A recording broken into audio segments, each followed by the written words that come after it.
Hello viewers, Whidbey Ben here with another Bronco video. This is our 2023 Badlands Edition Ford Bronco, and it's equipped with the Sasquatch package. The Sasquatch package includes these really nice 35-inch wheels. They're rated for mud and snow. They're really good at off-road traction, but they're also really good at grabbing rocks and gravel, and then when you get up to higher speeds, those rocks and gravel get flung out of the treads and they end up ricocheting off of your rocker panels. So one of the first modifications you're going to want to consider is adding some mud flaps to protect your rocker panels. We're going to install some relatively inexpensive mud flaps. These are manufactured by IAG, and you can easily find them on Amazon.com. They appear to be made out of a fairly sturdy ABS plastic. They have some flexibility to them, but they're also stiff enough to provide good protection. They mount with brackets that mount to the vehicle without drilling. So let's take a look and see what's involved in mounting these. The first step in mounting these front mud flaps is to remove the fender flares. This is done by simply undoing the quarter turn latches that hold the fender flares to the body and then pulling the flares off. Now with those unlatched, we just need to give it a little yank. And off she comes. The next step is to remove some of these factory push pins. Looks like we need to take out 1, 2, 3, and 4. Now with the push pins removed, we can move the fender liner out of the way, and we're going to apply 2 snap nuts inside here over these 2 holes here,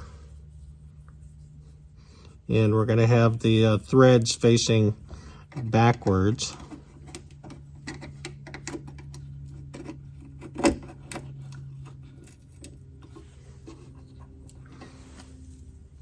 Now we're going to attach these brackets. The brackets are all labeled nicely.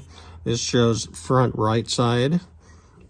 And they also give you some foam tape. I'm going to put a little bit on the ends of this bracket just to protect the paint in the wheel well. So these go just like that. And I'm going to use the hex nuts with washers. Okay, we're going to reinstall one of the factory push pins in this bottom hole here. We're going to use the conventional push pin to align this last hole here. Pardon my head. Lock it in with the push pin. Now we're going to use 2 more bolts and washers to secure this here. The instructions also say that you should add some of their included foam gasket tape to the underside of the fender where it's going to be in potential contact with the mud flap. So I've done that. It's just self-adhesive, and you do have to cut it to the shape. So now we just got to snap this thing back on here.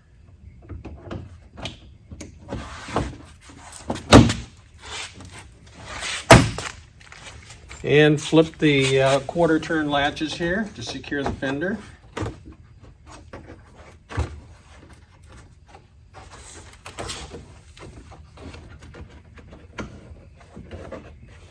So that's the front mud flap installed.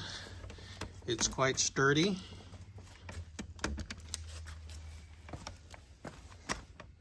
Now let's see what it takes to put one of the rear ones on. First, we're going to take the fender flare off just like with the front. So we got 1, 2, 3, 4,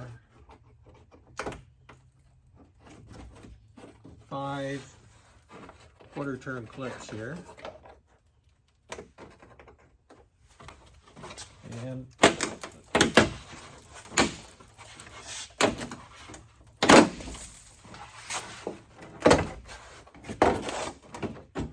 there it goes. With the fender off, here's a good example of what these tires can do. They really like to grab rocks and stones just like that. And they like to fling them once you get up to highway speed. For the back, we're going to have to cut out a piece of this foam to cover this bit of the bumper here.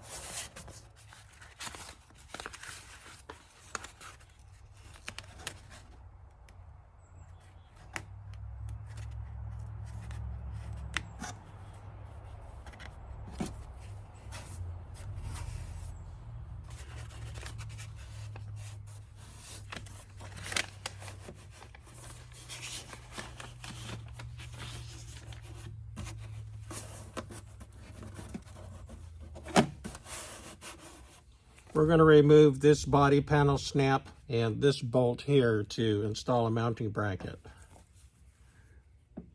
Let's see if maybe this will...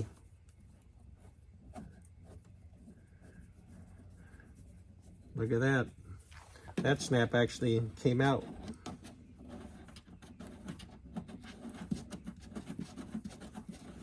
Like it was supposed to.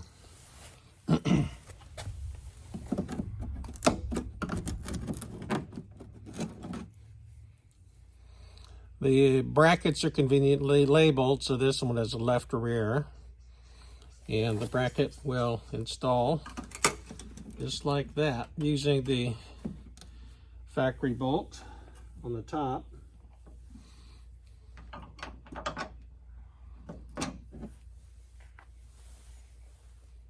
With the threaded part facing backwards.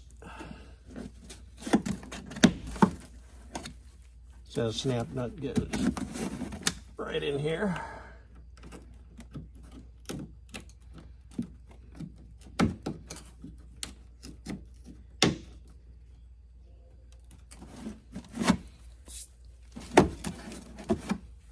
And now we can install this bracket using the factory bolt up on top.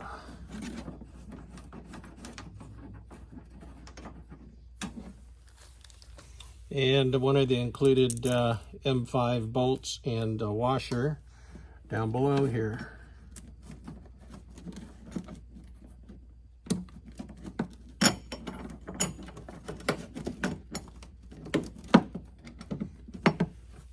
So that'll go into the snap nut.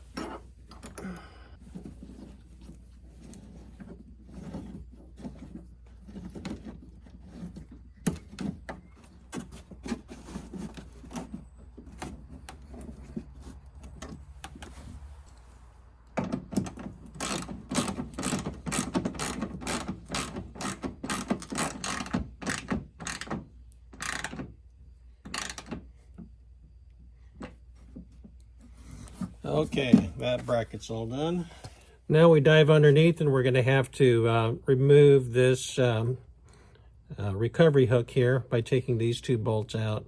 This is going to require quite a bit of torque. I think these are torqued to like 100 foot-pounds, so I'm going to have to get a pretty big socket wrench to get these loose. This is a 19mm socket.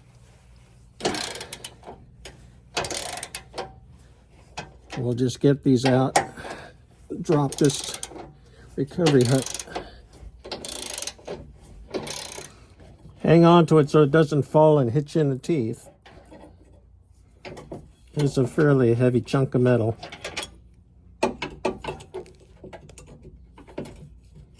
And this seems to be just like a little rubber plug to help hold it up in place. Some basic assembly of the fender is required, but it's pretty straightforward. You've got a narrow bar there and an L-shaped bracket, and they're all bolted together using the M5 bolts that they give you and washers. So now we're going to install this assembly.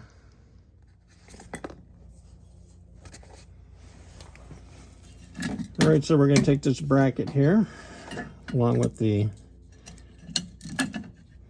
recovery hook, and put this back up here.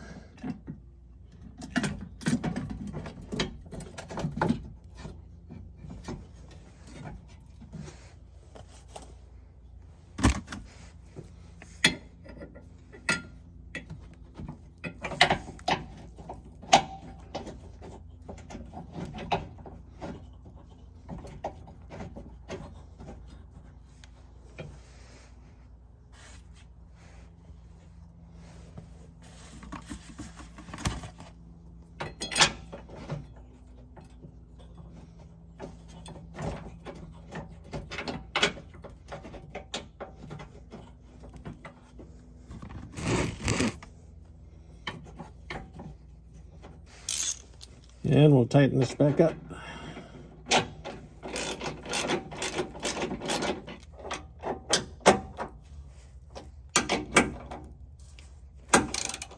And I'm just going to torque these back up to 100 foot-pounds of torque.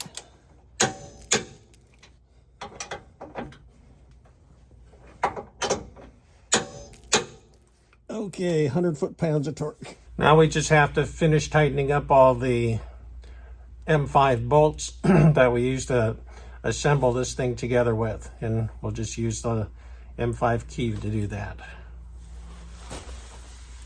And we'll attach this corner to this bracket now. I just tacked it very lightly, but now we'll tighten this up.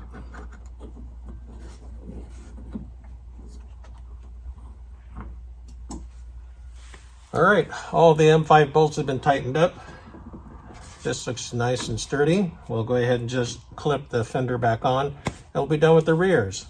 After the initial install, I did put these vinyl appliques on the rears, and I added these extensions to the front mud flaps. Without them, there was an 85% reduction in rocker panel strikes, but with them, there was virtually a 99% reduction. Here's a close-up of the mud flap extensions for the fronts that I manufactured. Again, this is some rubber sheeting that I purchased through Amazon. I had some scrap high-density polyethylene laying around, so I cut out a couple bars of this. It's just a little over a ½ inch, probably 5/8 of an inch thick.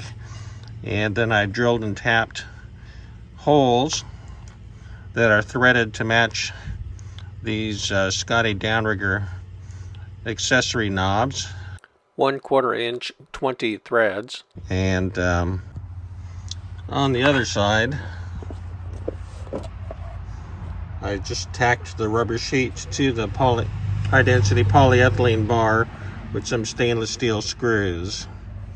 So that's a very inexpensive way of extending the protection from these IAG front flaps even further. These just simply attach through holes that I drilled in the bottom of these IAG mud flaps to match the locations on the extensions. These removable extensions come to within 5 inches of the pavement. So that's what it takes to put these mud flaps on, and the modifications I did to these mud flaps to improve their protection. I hope you found this video to be helpful. If you did, please like and subscribe. Until next time, this is Would Be Ben signing off. Bye-bye.